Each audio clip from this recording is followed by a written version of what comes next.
നമ്മുടെ SBA-PO state bank of ഇന്ത്യയിലെ probationary officer ആവാനായിട്ട് റെഡി ആയിട്ടിരിക്കുന്ന നിങ്ങൾക്ക് ആ ഒരു സന്തോഷ വാർത്ത, നമ്മളുടെ പ്രിലിമിനറി എക്സാമിനേഷന്റെ ഡേറ്റ് SBA അനൗൺസ് ചെയ്തിട്ടുണ്ട്.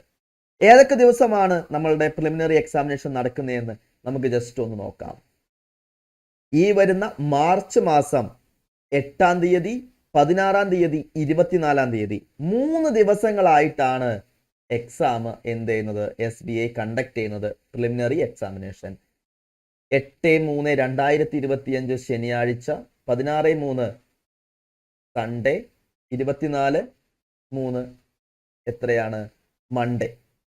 ഈ ദിവസങ്ങളിലായിട്ടാണ് നമ്മളുടെ എക്സാമിനേഷൻ കണ്ടക്ട് ചെയ്യുന്നത്.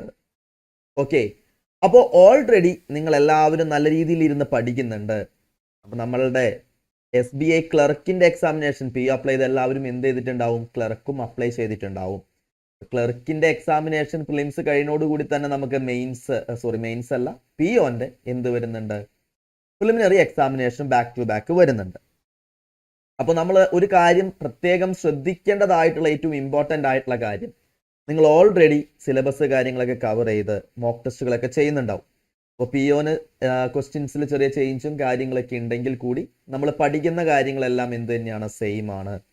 ഓക്കെ, ക്വാണ്ടിറ്റേറ്റീവ് ആപ്റ്റിറ്റ്യൂഡ്, ഇംഗ്ലീഷ്, അതേപോലെ തന്നെ നമുക്ക് റീസണിങ്, ഈ 3 കാര്യങ്ങൾ എന്തായാലും എക്സാമിനേഷൻ ഉണ്ട്. അപ്പോൾ നിങ്ങൾ ചെയ്യേണ്ട പ്രധാനപ്പെട്ട കാര്യം, ഇനി നല്ല രീതിയിൽ എന്ത് ചെയ്യുക, ടൈം മാനേജ്മെന്റ് സെറ്റ് ചെയ്ത് പഠിക്കേണ്ട കാര്യമുണ്ട്.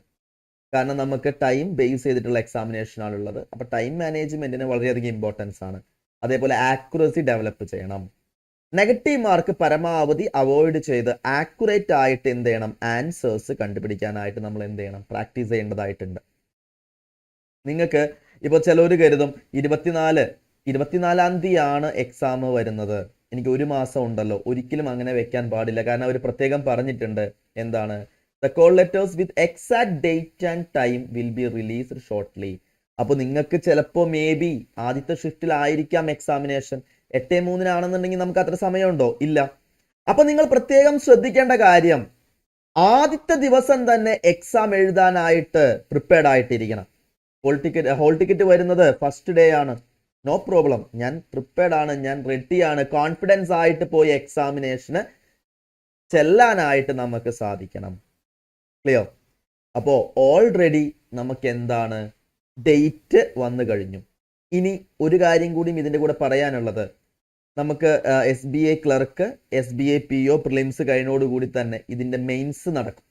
അപ്പോൾ റിസൾട്ട് വന്നിട്ട് അധികം ഗ്യാപ്പ് നമുക്ക് എന്തിനുണ്ടാവില്ല, മെയിൻസ് എക്സാമിനേഷൻ ഉണ്ടാവില്ല. അപ്പോൾ അതിൻ്റെ കൂടെ തന്നെ നിങ്ങൾ ജനറൽ അവയർനെസിന്റെ പഠനവും മെയിൻസിനായിട്ടുള്ള പ്രിപ്പറേഷനും എന്ത് ചെയ്യണം, പാരലൽ ആയിട്ട് കൊണ്ടുപോകണം. അത് കഴിഞ്ഞോടുകൂടി തന്നെ നമുക്ക് എന്ത് വരും, RRB office assistant, assistant manager, അതായത് പ്രൊബേഷണറി ഓഫീസർ, അതിന് പിന്നാലെ SBA-PO, SBA ക്ലർക്ക് തുടങ്ങിയ എല്ലാ എക്സാംസും ബാക്ക് ടു ബാക്ക് നമുക്ക് വിളിക്കും. ക്ലിയർ? 2025 എന്ന് പറയുന്നത് നമുക്ക് ഓപ്പർച്യൂണിറ്റീസിന്റെ എന്താണ്, ഒരു പെരുമഴയാണ്. 2025 എന്ന് പറയുന്നത് നമുക്ക് ഓപ്പർച്യൂണിറ്റീസിന്റെ ഒരു പെരുമഴ തന്നെയാണ്. കാരണം അത്രയ്ക്കധികം വേക്കൻസീസ് ആണ് ഈ 2025 ബാങ്ക് മേഖലയിൽ ജോലി കാണുന്ന ഓരോ ഉദ്യോഗാർത്ഥിയെയും കാത്തിരിക്കുന്നു.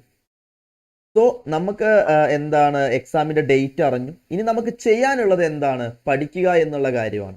നമ്മളുടെ പഠനം ഇപ്പൊ നിങ്ങൾ പോയിക്കൊണ്ടിരിക്കുന്ന ട്രാക്കിൽ നിന്നും കുറച്ചും കൂടി എന്ത് ചെയ്യണം, വേറൊരു തലത്തേക്ക് എന്ത് ചെയ്യണം, ഉയർത്തണം.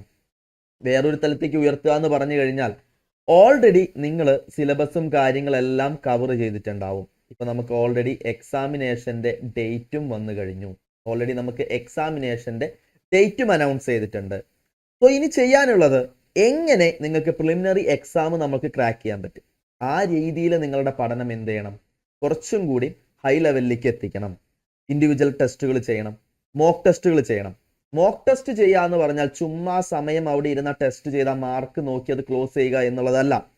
ഒരു മോക്ക് ടെസ്റ്റ് ചെയ്തിട്ടുണ്ടെങ്കിൽ അത് നിങ്ങൾ അനാലിസിസ് ചെയ്യണം. എവിടെയാണ് നമ്മൾ വീണ് പോയത്, എവിടെയാണ് നമുക്ക് തെറ്റുന്നത്, ഏതിലാണ് എനിക്ക് മാർക്ക് കുറയുന്നത്. ഇംഗ്ലീഷിലാണെങ്കിൽ ഇംഗ്ലീഷിൽ ഏത് ടോപ്പിക്ക് വരുമ്പോഴാണ് എനിക്ക് മാർക്ക് കുറയുന്നത്, അത് എന്ത് ചെയ്യണം, തറവായിട്ട് പഠിച്ച് അടുത്ത എക്സാമിനേഷൻ, അടുത്ത മോക്ക് ചെയ്യുമ്പോൾ അത് ഇംപ്രൂവ് ചെയ്യണം. QA ആണെങ്കിൽ QA, റീസണിങ് ആണെങ്കിൽ റീസണിങ്, ആ രീതിയിൽ നമ്മൾ നമ്മളുടെ എന്ത് ചെയ്യണം, പഠനത്തിനെ ഒന്ന് ചേഞ്ച് ചെയ്യണം. അപ്പോൾ നല്ല രീതിയിലുള്ള അത്യാവശ്യം നല്ല രീതിയിലുള്ള മോക്ക് ടെസ്റ്റുകൾ ചെയ്ത് നിങ്ങൾ പ്രാക്ടീസ് ചെയ്യുക എന്നുള്ളത് വളരെ ഇമ്പോർട്ടൻ്റ് ആയിട്ടുള്ള കാര്യമാണ്. അപ്പോൾ ഡേറ്റിനെ കുറിച്ചുള്ള കാര്യങ്ങൾ നിങ്ങൾക്ക് മനസ്സിലായിട്ടുണ്ടാവും. ഇനി നിങ്ങൾക്ക് എന്തെങ്കിലും ഡൗട്ടോ കാര്യങ്ങളോ ഉണ്ടെങ്കിൽ അപ്കമിങ് എക്സാംസിനെ കുറിച്ചായിക്കോട്ടെ, നമ്മുടെ എക്സാം സിലബസിനെ കുറിച്ചായിക്കോട്ടെ, അതല്ലെങ്കിൽ ഓൺലൈൻ ക്ലാസ്സുകളെ കുറിച്ചായിക്കോട്ടെ, എന്ത് ഡൗട്ട് ഉണ്ടെങ്കിലും ഈ കാണുന്ന നമ്പറിലേക്ക് ജസ്റ്റ് ഒന്ന് കോൺടാക്ട് ചെയ്യുക. 7736122215 എന്നുള്ള നമ്പറിലേക്ക് ജസ്റ്റ് ഒന്ന് കോൺടാക്ട് ചെയ്യുക. നമ്മളുടെ കൗൺസിലിംഗ് ടീമിൻ്റെ നമ്പറാണ്. നിങ്ങൾക്ക് എപ്പോൾ വേണമെങ്കിലും വിളിക്കാവുന്നതാണ്. നമ്മളുടെ കൗൺസിലിംഗ് ടീം നിങ്ങൾക്ക് വേണ്ട ഗൈഡൻസും കാര്യങ്ങളും തരുന്നതായിരിക്കും.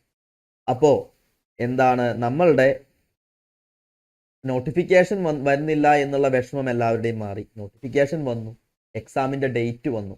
ഇനിയുള്ളത് ബാക്കി നമ്മളുടെ കയ്യിലാണ്. നമ്മൾ ആഗ്രഹിക്കുന്ന ആ ജോലി നിങ്ങളിലേക്ക് എത്താനായിട്ട് നിങ്ങൾ കഠിനമായിട്ട് പരിശ്രമിക്കണം. ഓക്കെ, അതിലേക്ക് എത്തിച്ചേരാനായിട്ട് നമുക്ക് എന്താണ് ഒരു ഈസി വേ ഒന്നുമില്ല. നമ്മൾ എന്ത് ചെയ്യണം, ഹാർഡ് വർക്ക് ചെയ്യണം. അപ്പോൾ ഹാർഡ് വർക്ക് ചെയ്യേണ്ടത് ആയിട്ടുള്ള റിസൾട്ട് നിങ്ങൾക്ക് എന്തായാലും കിട്ടും. നമ്മൾ ബുദ്ധിമുട്ടിക്കഴിഞ്ഞാൽ അതിനുള്ള റിസൾട്ട് നമുക്ക് എന്തായാലും കിട്ടും എന്നുള്ള കാര്യം 100% ഉറപ്പാണ്. അപ്പം ഇനി ചെയ്യാനുള്ളത്, നിങ്ങൾ എന്തുകൊണ്ടാണ്, ഇപ്പോൾ ചില ആൾക്കാരുണ്ടാവും മുൻ വർഷങ്ങളിൽ പ്രിലിമിനറി എക്സാം ക്രാക്ക് ചെയ്യാത്ത കുട്ടികളുണ്ടാവും. അപ്പോൾ അവർ മനസ്സിലാക്കേണ്ടത് എവിടെയാണ് നിങ്ങൾക്ക് വീണ് പോകുന്നത്. എല്ലാം പഠിച്ചിട്ട് എന്താണ് കിട്ടാത്തത്? ചിലപ്പോൾ ടൈം മാനേജ്മെൻ്റ് ആയിരിക്കാം, ചിലപ്പോൾ ഇംഗ്ലീഷിൽ മാർക്ക് കുറവായിരിക്കാം, QA മാർക്ക് കുറവായിരിക്കാം, റീസണിങ്ങിന് മാർക്ക് കുറവായിരിക്കാം. അത് തറവായിട്ട് മനസ്സിലാക്കിയിട്ട് വേണം ഈ വട്ടം നിങ്ങൾ എക്സാമിലേക്ക് പോകാനായിട്ട്. അപ്പോൾ എല്ലാവരും നല്ല ഉഷാറായിട്ടിരുന്ന് പഠിക്കാം. നിങ്ങൾ ആഗ്രഹിക്കുന്ന ആ പോസ്റ്റിലേക്ക് നിങ്ങൾക്ക് എത്തിച്ചേരാൻ പറ്റട്ടെ എന്ന് ഞാൻ ആശംസിക്കുന്നു. അതിനായിട്ട് എല്ലാവരും എന്ത് ചെയ്യണം, നല്ല രീതിയിൽ വർക്ക് ചെയ്യണം, ഹാർഡ് വർക്ക് തന്നെ ചെയ്യണം. ഓക്കെ, അപ്പോൾ എല്ലാവർക്കും all the very best. Thank you.